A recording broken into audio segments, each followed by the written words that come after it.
be the most magnetic person in the room. Here's the 5 biggest tips on how to be the most magnetic person in the room. Number 1, you want to use your charisma. You want to use your authenticity, be engaging, communicative, and generally magnetic. Let me break this down for you. Number 1, confidence and positive energy. When you walk into a room, you exude a confidence. It's like an energy about you. So as you go in and you have a positive energy, that draws people naturally to you. Do you ever find when you go into a room and you're in a bad mood, you just like slump away, you diminish your light, you kind of back away from people. You don't attract people to you. But if you go in with a confidence, feeling amazing, guess what, baby? People are drawn to you. You're like a magnet. All of a sudden, people are swarming to you. In a bar, people are looking over at you. In a restaurant, people are turning their heads. We've all been there. Whether you've had heads turn, you've walked past people, or you've maybe watched somebody walk into a room and they are magnetic. Everyone's looking at them. What are they doing?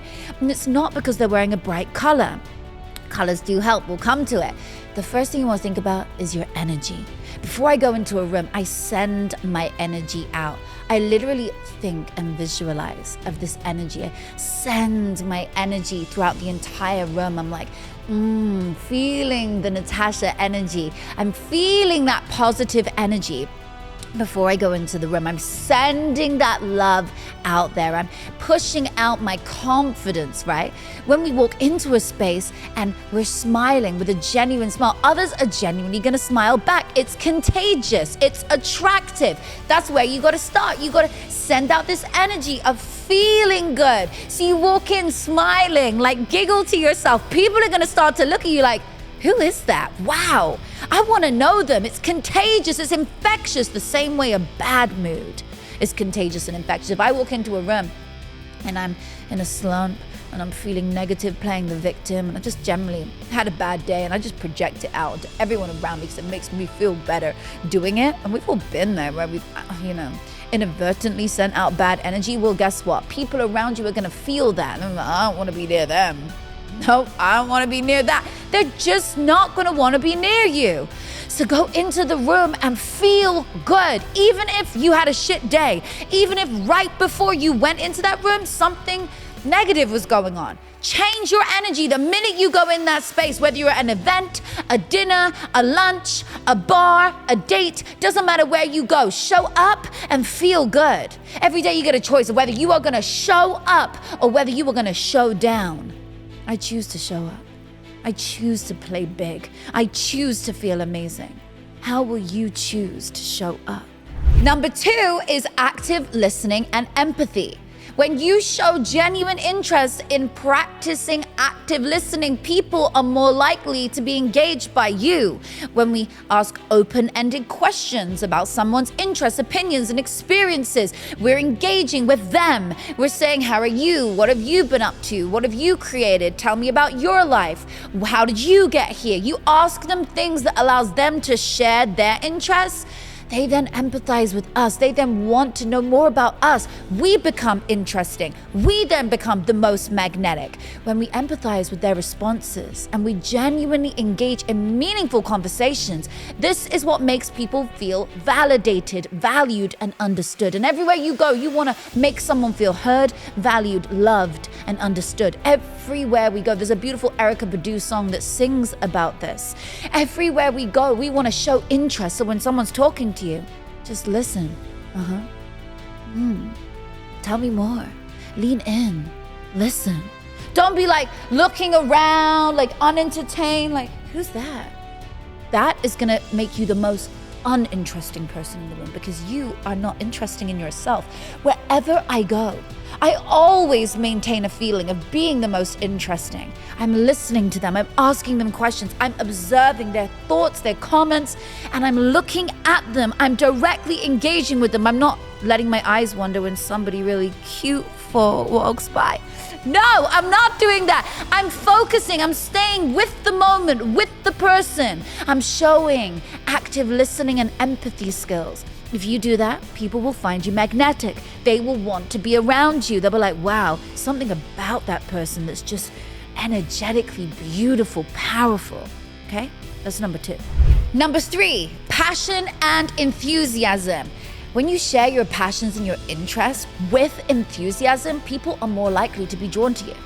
When I tell you that I really love horse riding and I really love hanging out with my puppy, it sounds kind of boring. When I tell you that every Saturday morning, I love to go out for a walk with my puppy and we go up and we hike, and I'm so excited by it because he's learning to walk for the first time on a lead, and it's so great. And then after that, I go horse riding. I love riding around the Hollywood sign. I don't know, whatever it is, guess what? When I do it with enthusiasm, something that I care about, it shows. And then other people are drawn to that, about my excitement.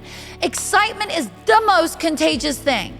Excitement is the thing, I would say, that's gotten me through the door every time. People are like, oh my God, your energy is infectious. Why?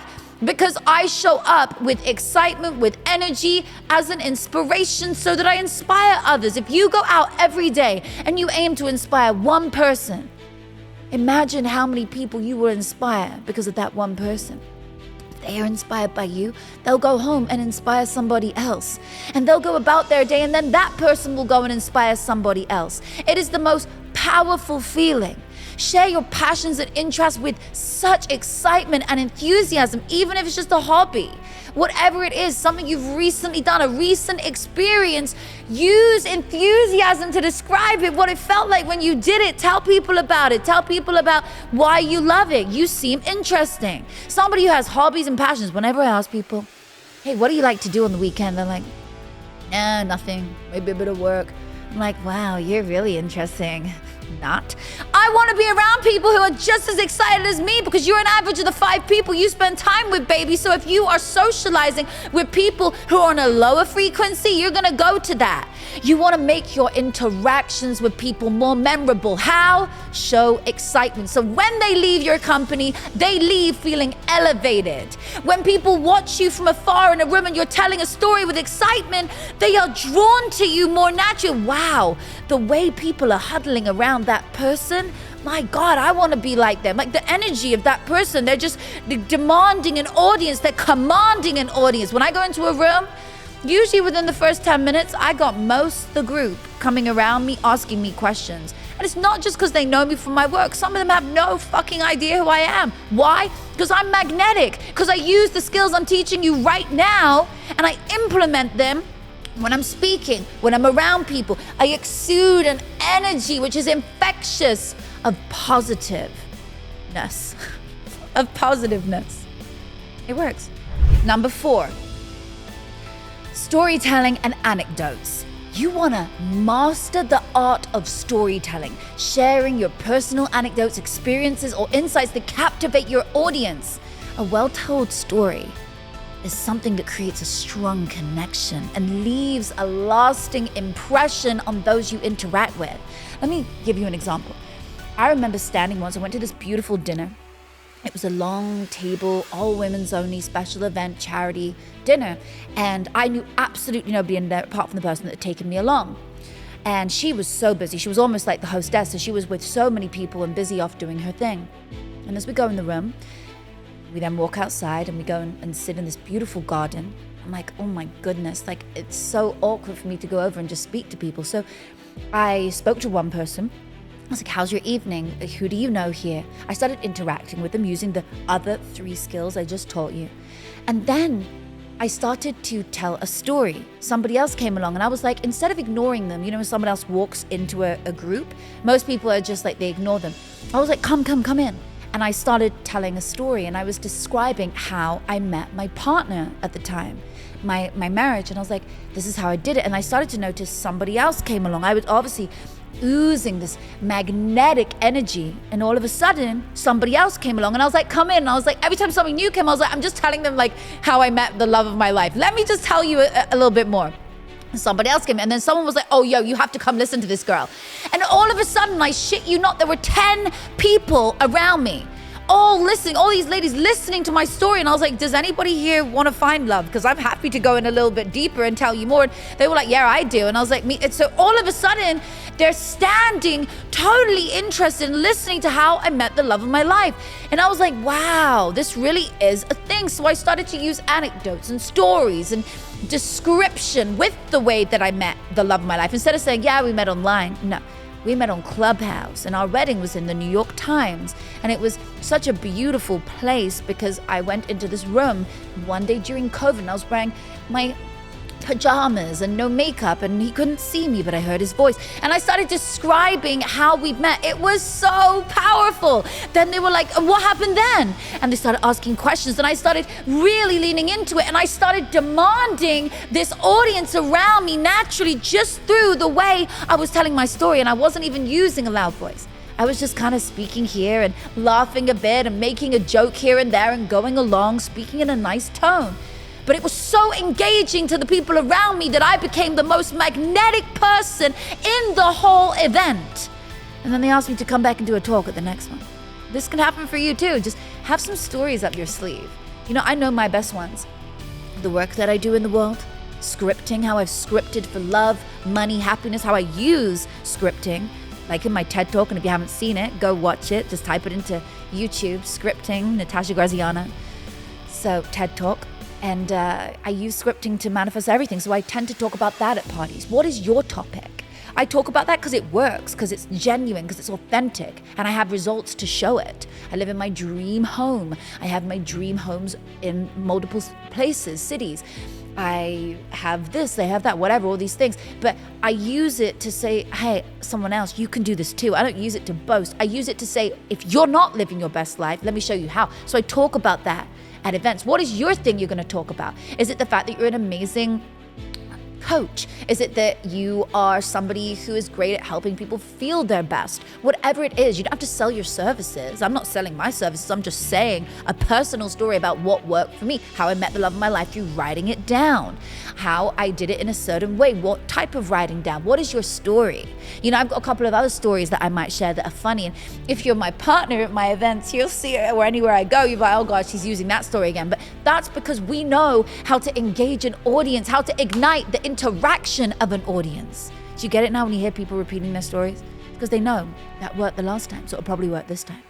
Okay, number 5 is my favorite one, authenticity. So this can divulge into a few different topics. So I'm gonna start with the first one. When I go into a room, I do not forget who I am. I go in with my energy, and I demand that people's energy come up to where I am. I don't go in and go down to the energy because everyone is so low and mundane in here. No, I go up with my energy, and I command you come up here, baby. I command you meet me in this space of positivity, of positiveness, like I was saying earlier. You feel good, okay? So you go in with your authentic self. If you want to wear the craziest outfit in the room, be authentic to yourself and wear it. You know when people text each other like, what are you wearing tonight? I'm like, sweetie, you know what the truth is? It doesn't really matter what I'm wearing. Let me tell you why. Because if it's a red carpet, I'm probably going to wear jeans. And if it's a really low profile event, I'm probably going to wear the most OTT thing because that's who I am. I just wear what I feel. And you know, I respect the event, but like I always just do me. So if you want to go in the room and be magnetic, wear what makes you feel good. Don't wear something because your friend's wearing it or you want to wear the same as them. Be you, because you are never going to be somebody else's number 2. You don't want to be second place to somebody else, do you? You want to be first place to yourself. So go in there and feel good. Go in there and show up as you. Be divine and authentic.